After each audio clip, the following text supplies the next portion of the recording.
Morning class 11. So today we are going to start with the poem We Are the Music Maker. Fine. So today I'll just give you the introduction of this poem. It is written by O. Sanche. Fine. So children, here the music maker, it's not just the musicians, the lyricists. It includes all the artists, be it a writer, poet, musicians, painter, sculptor. It includes all the artists.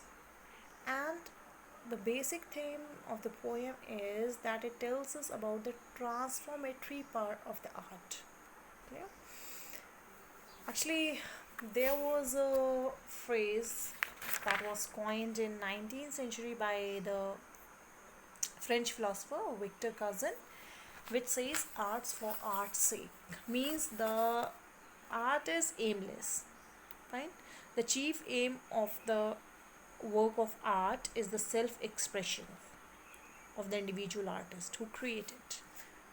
Many writers oppose this view, even this poem. It opposes this view for art's sake, and it gives the idea that art for life's sake.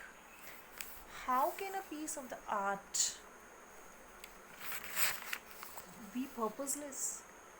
How can its aim be only the self expression when the art affects the society?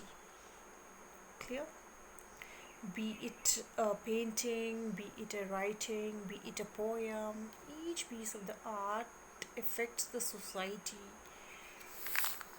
For example, children, if you have read about the freedom struggle, the Indian freedom struggle, at that time a national song, Vande Mataram, it encourages many people, and it filled the people with enthusiasm, and many people join that freedom struggle.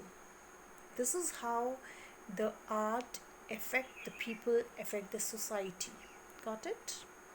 So the poem tells us that art is having, whatever form it may be, the art is having the power to transform the society. Got it? And this poem also tells us that the artists, fine, they are considered losers, and they are considered losers, but they are not losers. They are the movers and shakers who inspires the society, who are capable of bringing change, reform in the society. Now children, many you can see many examples from your nearby set. Let's take the example of the famous writer Premchand. During his lifetime he was not so rich, he was not able to earn too much money, but his work become popular after his death, and his works teaches us many things, his writings teaches us many things. So many examples are there, many artists, many poets, many painters, many musicians are there whose work affect the society, but they are not accepted during their lifetime, like P.B. Shelley, John Keats, Emily Dickinson, William Blake. These all are the writers who were not accepted during their lifetime, right? But definitely their work, their writing affect the society. And you can take the greatest example of William Shakespeare.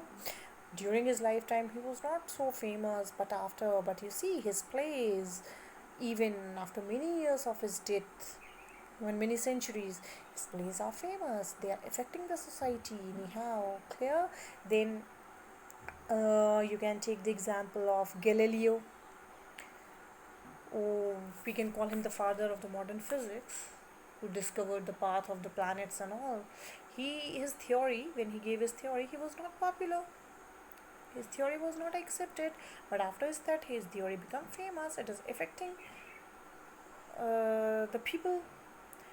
Then John Mendel, who gave the genetic theory. During his lifetime, his theory was not accepted, but now it is used in the biology. So similarly, many people are there.